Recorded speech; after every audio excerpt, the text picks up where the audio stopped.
বর্ধমান বিশ্ববিদ্যালয়ের অন্তর্গত সমস্ত কলেজের স্টুডেন্টরা BA second semester Bangla major course এবং বাংলা মাইনর কোর্স থেকে এবছরের পরীক্ষার জন্য খুব গুরুত্বপূর্ণ প্রশ্নগুলো এই ভিডিওটি থেকে তোমরা পেয়ে যাবে। প্রথমেই বলে রাখি, সাজেশনের এই ভিডিওটির সম্পূর্ণ আলোচনার অংশ অবশ্যই মনোযোগ সহকারে শুনবে, কারণ এই সাজেশনের ভিডিওটি যেহেতু বাংলা মেজর কোর্স এবং বাংলা মাইনর কোর্স উভয় কোর্সের স্টুডেন্টদের জন্যই করা হয়েছে, তাই বাংলা মেজর কোর্সের স্টুডেন্টদের কোন কোন প্রশ্ন পরীক্ষার জন্য তৈরি করতে হবে এবং বাংলা মাইনর কোর্সের স্টুডেন্টদের জন্য কোন কোন প্রশ্ন পরীক্ষার জন্য তৈরি করতে হবে তা জানার জন্য অবশ্যই ভিডিওটির সম্পূর্ণ অংশ দেখবে এবং সাজেশন সংক্রান্ত আমার আলোচিত কথাগুলো ভালো করে শুনবে। এবার আসি এই ভিডিওটিতে কি কি থাকছে। এই সাজেশনের ভিডিওটিতে থাকছে বাংলা মেজর পেপার এবং বাংলা মাইনর পেপারের বর্ধমান বিশ্ববিদ্যালয়ের সিলেবাস অনুযায়ী একক 2 অংশ থেকে 10 নম্বর, 5 নম্বর এবং 2 নম্বরের জন্য খুব গুরুত্বপূর্ণ প্রশ্ন এবং খুব অল্প সংখ্যক প্রশ্ন। তোমাদের সুবিধার জন্য একক 2 অংশের বাংলা মেজর পেপার এবং বাংলা মাইনর পেপারের সিলেবাস তোমাদের সামনে রাখলাম। তোমরা এই সিলেবাসটি থেকে নিশ্চয়ই বুঝতে পারছো যে দুটি অংশের সিলেবাসের প্রথম দিকের অংশ সম্পূর্ণ মিল আছে, তবে জয়ানন্দ, লোচন দাস এবং বলরাম দাস এই 3টি অংশ থেকে প্রশ্নগুলো শুধুমাত্র মেজর কোর্সের স্টুডেন্টদের করতে হবে। অর্থাৎ জয়ানন্দ, লোচন দাস এবং বলরাম দাস এই 3টি অংশ থেকে কোনো প্রশ্ন বাংলা মাইনর কোর্সের স্টুডেন্টদের পরীক্ষার জন্য তৈরি করতে হবে না। সাজেশনের প্রশ্নগুলোতে যাবার আগে একটা কথা বলে রাখি, এবছরের পরীক্ষায় যে সমস্ত পদকার থেকে প্রশ্ন আসার সম্ভাবনা খুবই বেশি তাদেরকেই প্রথমে রেখে সাজেশনের প্রশ্নগুলো বলে দেব, আর যেসব পদকার থেকে প্রশ্ন আসার সম্ভাবনা তুলনামূলকভাবে কম সেই সমস্ত অংশকে অতিরিক্ত প্রশ্ন হিসাবে চিহ্নিত করব। তবে তোমরা সমস্ত প্রশ্নই পরীক্ষার জন্য তৈরি করে রেখো। খুব অল্প সংখ্যক প্রশ্নই সাজেশন হিসাবে দিয়েছি।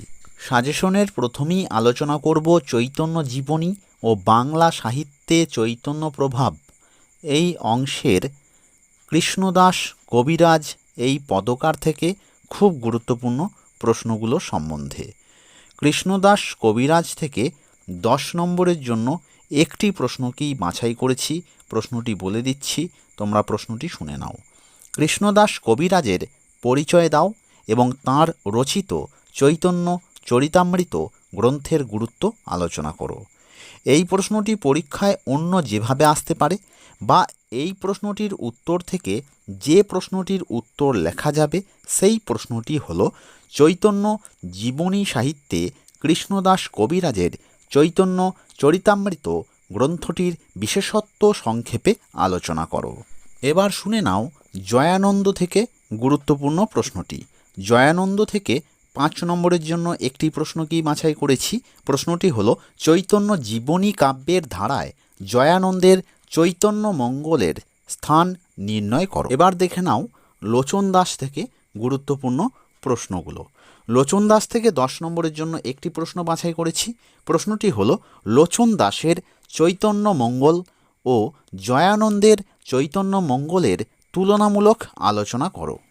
এবার চৈতন্য জীবনী ও বাংলা সাহিত্যে চৈতন্য প্রভাব এই সমগ্র অংশটি থেকে একটি 5 নম্বরের জন্য গুরুত্বপূর্ণ প্রশ্ন বলে দিচ্ছি। প্রশ্নটি হলো বাংলার সাহিত্য ও সমাজ জীবনে চৈতন্যদেবের প্রভাবের স্বরূপ আলোচনা করো। এবার অতিরিক্ত প্রশ্নটি বলে দিচ্ছি। অতিরিক্ত প্রশ্ন হিসাবে বৃন্দাবন দাস থেকে একটি প্রশ্নকেই বাছাই করেছি। প্রশ্নটি হলো বৃন্দাবন দাসের পরিচয় দাও, জীবনী কাব্যের কবি হিসাবে তাঁর সার্থকতা বিচার করো। এবার আলোচনা করব চৈতন্য জীবনী ও বাংলা সাহিত্যের চৈতন্য প্রভাব এই অংশের সমস্ত পদকার থেকে 2 নম্বরের জন্য খুব গুরুত্বপূর্ণ প্রশ্নগুলো সম্বন্ধে। 2 নম্বরের জন্য প্রত্যেকটা পদকার থেকে অল্প সংখ্যক প্রশ্নই সাজেশন হিসাবে বলে দেব। তোমরা প্রশ্নগুলো শুনে নাও এবং খাতায় লিখে রাখো। বৃন্দাবন দাস থেকে 2 নম্বরের জন্য খুব গুরুত্বপূর্ণ প্রশ্ন হিসাবে 5টি প্রশ্নকে বাছাই করেছি। এর মধ্যে প্রথম বা 1 নম্বর প্রশ্নটি হলো, বাংলার প্রথম চৈতন্য জীবনীকার কাকে বলা হয় এবং কেন? 2 নম্বর বা দ্বিতীয় প্রশ্নটি হলো, বৃন্দাবন দাস রচিত চৈতন্য জীবনীমূলক কাব্যের নাম কি এবং এটি কোন সময়ে রচিত? কাব্যটি কয়টি খণ্ডে বিভক্ত ও কি কি? 3 নম্বর প্রশ্ন, কে কোন গ্রন্থে বৃন্দাবন দাসকে বেদব্যাস বলেছেন? 4 নম্বর প্রশ্ন, বৃন্দাবন দাস কার নির্দেশে চৈতন্য ভাগবত রচনা করেন এবং তিনি কার কাছে ভাগবত পড়েছিলেন? 5 নম্বর প্রশ্ন, বৃন্দাবন দাস চৈতন্য মঙ্গলের নাম পরিবর্তন করে চৈতন্য ভাগবত নামকরণ কেন করেছিলেন? কৃষ্ণদাস কবিরাজ থেকে 2 নম্বরের জন্য খুব গুরুত্বপূর্ণ প্রশ্ন হিসাবে 5টি প্রশ্ন বলে দিচ্ছি। প্রথম বা 1 নম্বর প্রশ্ন, চৈতন্য চরিতামৃত গ্রন্থে কয়টি খণ্ড ও পরিচ্ছেদ আছে? কবি কৃষ্ণদাস খণ্ডগুলির কি নামকরণ করেছেন? 2 নম্বর প্রশ্ন, চৈতন্য চরিতামৃত গ্রন্থের আঙ্গিক ও ভাষাগত 2টি নতুনত্বের উল্লেখ করো। 3 নম্বর প্রশ্ন, চৈতন্য চরিতামৃত গ্রন্থের দার্শনিক তত্ত্বগুলো লেখো। 4 নম্বর প্রশ্ন, কে কবি ভূপতি উপাধিতে ভূষিত হন? এই উপাধি কে প্রদান করেন? 5 নম্বর প্রশ্ন, কোন কোন গ্রন্থ অবলম্বনে এবং কাদের সাহায্যে কৃষ্ণদাস কবিরাজ শ্রী শ্রী চৈতন্য চরিতামৃত গ্রন্থটি রচনা করেন? এরপর আলোচনা করব বৈষ্ণব পদাবলী ও তার প্রধান কবি এই অংশ থেকে গুরুত্বপূর্ণ প্রশ্নগুলো সম্বন্ধে। তাহলে প্রশ্নগুলো তোমরা দেখে নাও।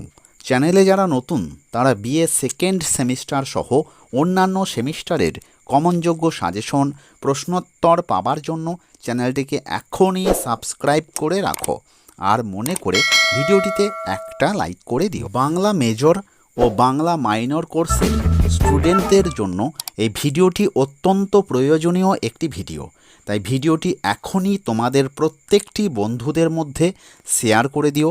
এছাড়াও সাজেশন সংক্রান্ত কোনো প্রশ্ন থাকলে তোমরা এই ভিডিওর কমেন্ট বক্সে লিখে আমাকে জানিও। কোনো বিষয়ের সাজেশন এই মুহূর্তে প্রয়োজন হলে কমেন্ট বক্সে লিখে আমাকে জানিও। এছাড়াও তোমাদের সুন্দর মতামত জানিয়ে তোমরা কমেন্ট করতে পারো। এটি সাজেশনের দ্বিতীয় ভিডিও। সাজেশনের প্রথম ভিডিওটি অর্থাৎ একক 1 অংশের সাজেশনের ভিডিও আমি আগেই আপলোড করে দিয়েছি। তোমরা আমার চ্যানেলে গিয়ে প্লেলিস্ট অপশন থেকে BA second semester major and minor এই ফোল্ডার থেকে ভিডিওটি দেখে নিও এবং বিভিন্ন সময়ে প্রত্যেকটি একক থেকে সাজেশনের আপডেট পাবার জন্য এই ভিডিওর ডেসক্রিপশন বক্স তোমরা চেক করে নিও। তোমরা এতক্ষণ নিশ্চয়ই বৈষ্ণব পদাবলী ও তার প্রধান কবি এই অংশ থেকে 10 নম্বর এবং 5 নম্বরের জন্য গুরুত্বপূর্ণ প্রশ্নগুলো দেখে নিয়েছো। এবার বৈষ্ণব পদাবলী ও তার প্রধান কবি এই অংশ থেকে 2 নম্বরের জন্য খুব গুরুত্বপূর্ণ প্রশ্নগুলো আমি বলে দেব।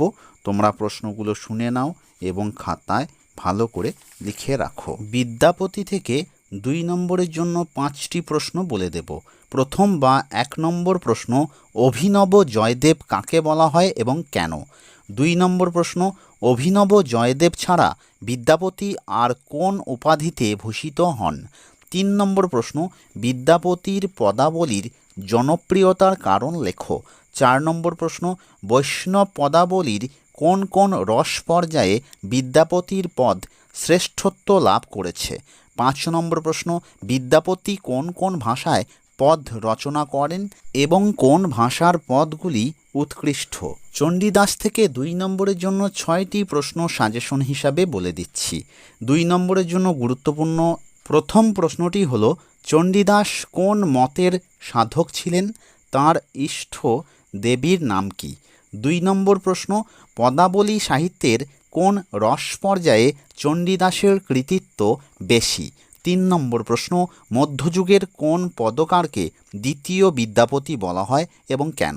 4 নম্বর প্রশ্ন, প্রাক চৈতন্য যুগের একজন শ্রেষ্ঠ কবি বা পদকারের নাম লেখো এবং তিনি কোন অঞ্চলের কবি? 5 নম্বর প্রশ্ন, চণ্ডীদাসের পদাবলীর উল্লেখযোগ্য দুটি বৈশিষ্ট্য লেখো। 6 নম্বর প্রশ্ন, চৈতন্য পূর্বযুগে এবং চৈতন্য পরবর্তী যুগের বিশিষ্ট 2 জন পদকর্তার নাম লেখো। জ্ঞানদাস থেকে 2 নম্বরের জন্য খুব গুরুত্বপূর্ণ প্রশ্ন হিসাবে 4টি প্রশ্ন বলে দিচ্ছি। প্রথম বা 1 নম্বর প্রশ্ন, চণ্ডীদাসের ভাবশিষ্য কাকে বলা হয় এবং কেন? 2 নম্বর প্রশ্ন, জ্ঞানদাস কোন কোন রস পর্যায়ের পদ রচনায় কৃতিত্বের পরিচয় দিয়েছেন? 3 নম্বর প্রশ্ন, জ্ঞানদাস কোন কোন ভাষায় পদ রচনা করেন এবং কোন ভাষায় তার রচিত পদগুলি শ্রেষ্ঠ? 4 নম্বর প্রশ্ন, জ্ঞানদাসের গৌরাঙ্গ বিষয়ক পদ রচনার বিশেষত্ব উল্লেখ করো। এবার আলোচনা করব গোবিন্দ দাস ও বলরাম দাস এই উভয় অংশ থেকে 2 নম্বরের জন্য খুব গুরুত্বপূর্ণ প্রশ্নগুলো সম্বন্ধে। 2 নম্বরের জন্য গুরুত্বপূর্ণ প্রথম বা 1 নম্বর প্রশ্নটি হলো, গোবিন্দ দাসকে কে কেন কবিরাজ উপাধি দেন? দ্বিতীয় বা 2 নম্বর প্রশ্ন, গোবিন্দ দাস বৈষ্ণব পদাবলীর কোন রস পর্যায়ের পদ রচনায় শ্রেষ্ঠত্ব অর্জন করেন এবং তার শ্রেষ্ঠ পদগুলি কোন ভাষায় লেখা? 3 নম্বর প্রশ্ন, গোবিন্দ দাসকে বিদ্যাপতির ভাবশিষ্য বলা হয় কেন? 4 নম্বর প্রশ্ন, গোবিন্দ দাস কোন শ্রেণীর বৈষ্ণব পদ রচনায় শ্রেষ্ঠত্ব অর্জন করেন? 5 নম্বর প্রশ্ন, বলরাম দাস কার শিষ্য ছিলেন? কোন পর্যায়ের পদ রচনায় বলরাম দাসের কৃতিত্বের পরিচয় পাওয়া যায়?